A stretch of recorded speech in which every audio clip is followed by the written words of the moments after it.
नमस्कार, स्वागत है आप सबका।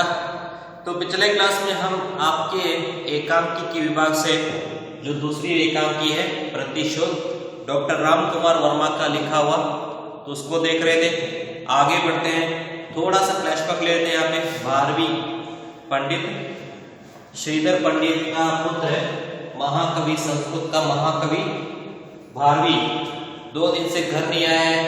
उसकी माता सुशीला और पिता पंडित श्रीधर दोनों व्याकुल है, लेकिन व्याकुलता केवल सुशीला दिखा रही है।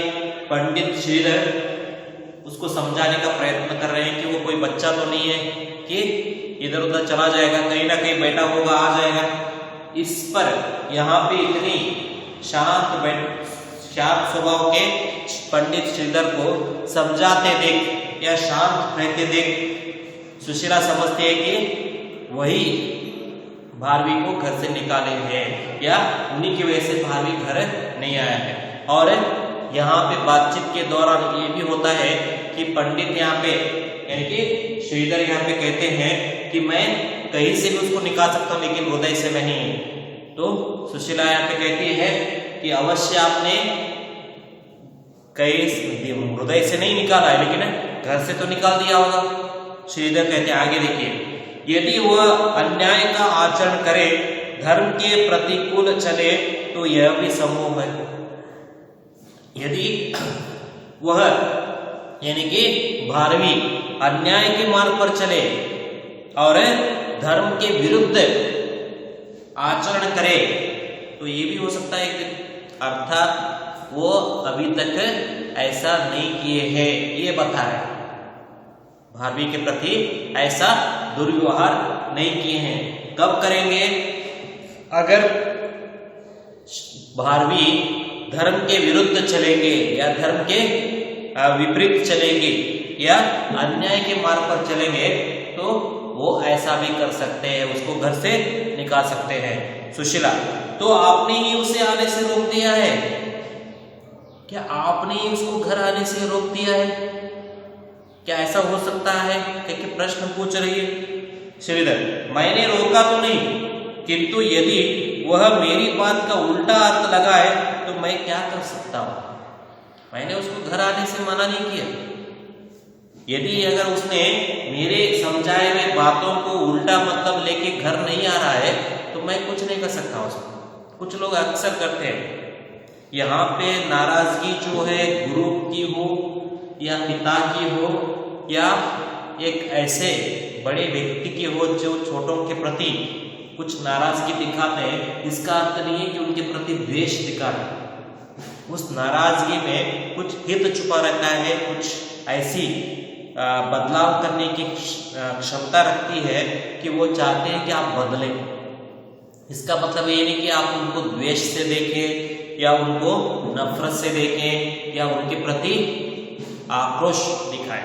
एक शिक्षक अगर बच्चे को मारता है तो उसका उद्देश्य, या शिक्षक अभी मारना तो दूर बात है, अगर मारेंगे तो माता पिता उसके आ जाएंगे कुछ पुलिस वगैरह लेके, तो यहाँ पे कहूँगा कि डांटता है तो डांटने का अर्थ ये नहीं कि उसके प्रति वो नाराज है या उसके प्रति द्वेष दिखा रहा है। बदले में ये सोचना है कि गुरु उस शिष्य से बहुत ही लगाव रख रहा है और उसके अंदर बदलाव चाहता है कि वो बदलाव आए, इसलिए वो डांट रहा है। कुछ लोगों को हम फिजूल से नहीं डांटते, हम इस उद्देश्य से डांटते हैं कि वो बदल जाए, सुधर जाए और एक अच्छा व्यक्ति बने। तो आगे यहाँ पे देखिए सुशीला, तो आपने ही मेरे लाल से ऐसी बातें की जो उसे कष्टकर हुए। तो आपने ये कुछ ऐसी बातें उसको सुनाई जिसकी वजह से वो नाराज होकर घर से चला गया, उसको कष्ट हुए, ऐसी बातें आपने सुनाई। तो श्रीधर कहता है, यदि कष्टकर होने हो तो उसकी अपनी धारणा है। यदि मेरी बातें उसको कष्ट लगती हैं या सुनने में बहुत कठिनाई होती है, तो उसकी दया से अर्थात उसकी स्वभाव से उसने प्राप्त किए हैं। यदि शिक्षक किसी बच्चे को डांट रहा है तो उसकी हरकतों की वजह से, यानी कि उसके व्यवहार की वजह से डांट रहा है। उसने कुछ गलतियां की, इसकी वजह से डांट रहा है। फिजूल कोई नहीं डांटता। तो यहाँ पे पिता होने के नाते बच्चे की गलतियां देखकर अगर कोई पिता डांटता है तो पिता को दोषी नहीं मान सकते हम, बच्चे को दोषी मान सकते हैं। लेकिन यहाँ पे माता सुशीला समझने के तैयार नहीं है। सुशीला, तो आपने ही उसकी ताड़ना अवश्य की होगी, तो आपने उसकी ताड़ना यानी कि उसकी खिंचाई या उसकी बेइज्जती कह सकते हैं। खिंचाई यानी कि कुछ गलतियां निकाल कर हम लोग जो डांटते हैं ना, उसको ताड़ना कहते हैं। कुछ की होगी आपने। श्रीधर, यदि पिता चाहता है कि उसका पुत्र सुमार्ग पर चले तो कभी कभी ताड़ना अनिवार्य होता है।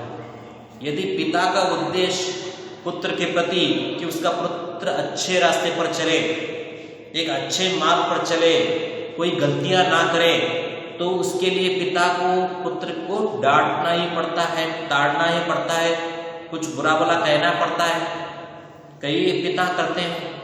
इसका मतलब ये नहीं कि पुत्र पिता के प्रति द्वेष दिखाए, घर ना आए। यहाँ पे बहुत सारे पिताओं को या माताओं को मैंने देखा है गुस्से में आकर कहते हैं कि घर से चला जा। इसका मतलब ये नहीं कि घर से चले जाना है, कुछ हद तक नाराजगी पे कहा हुआ वाक्य है, उसका मतलब ये नहीं कि घर से निकल जाना है। तो यहाँ पे आगे देखिए, सुशीला, इसलिए वह नहीं आया, मैं कारण जान सकती हूं, इसलिए वो घर नहीं आया कि आपने उसको डांटा।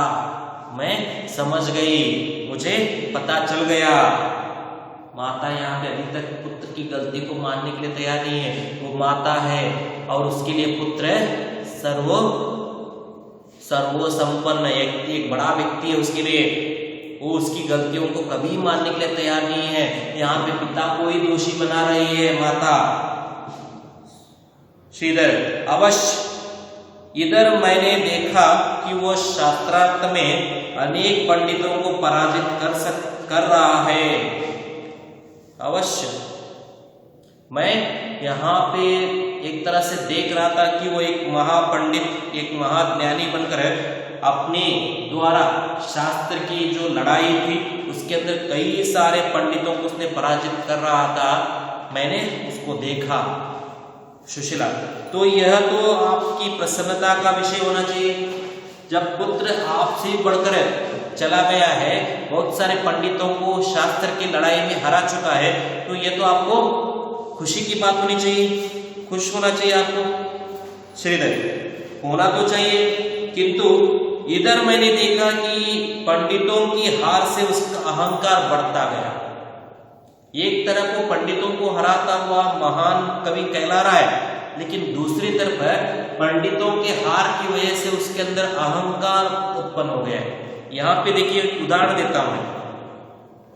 उदाहरण ये है कि एक बच्चा है जो फर्स्ट स्टैंडर्ड में पहले नंबर पर आता है, उसके अंदर अहंकार नहीं होता, उसके अंदर बिल्कुल अहंकार नहीं होता। वही लड़का दूसरे कक्षा में यानी कि सेकेंड स्टैंडर्ड में भी पहले नंबर पर आता है, वहां पे भी उसके अंदर अहंकार नहीं होता, उसके अंदर अहंकार नहीं होता। लेकिन अहंकार कहां उत्पन्न होता है? ऐसे ही करते करते करते वो 5वीं कक्षा में आने के बाद भी पहले नंबर पर रहता है, तो थोड़ा सा उसको अहंकार होना शुरू होता है। क्यों? क्योंकि लगातार वो हर क्लास में फर्स्ट आ रहा है, तो इस बार भी मैं फर्स्ट ही आऊंगा कहकर वो अहंकार में पढ़कर पढ़ाई को इग्नोर करता हुआ जाता है। बहुत से बच्चे करते हैं, सदैव फर्स्ट आने की वजह से वो एक तरह से अहंकार में डूब कर ये कह बढ़ते हैं कि कौन सी एग्जाम बड़ी बात कौन सी है, कर लेंगे, ऐसा वैसा बातें करके इग्नोर करने लगते हैं, और यही उनकी नीचे आने का एक कारण बन जाता है। और वही बच्चा उसी अहंकार की वजह से अगले क्लास में सेकेंड या थर्ड आ जाता है। क्यों? क्योंकि उसके अंदर अहंकार उत्पन्न था।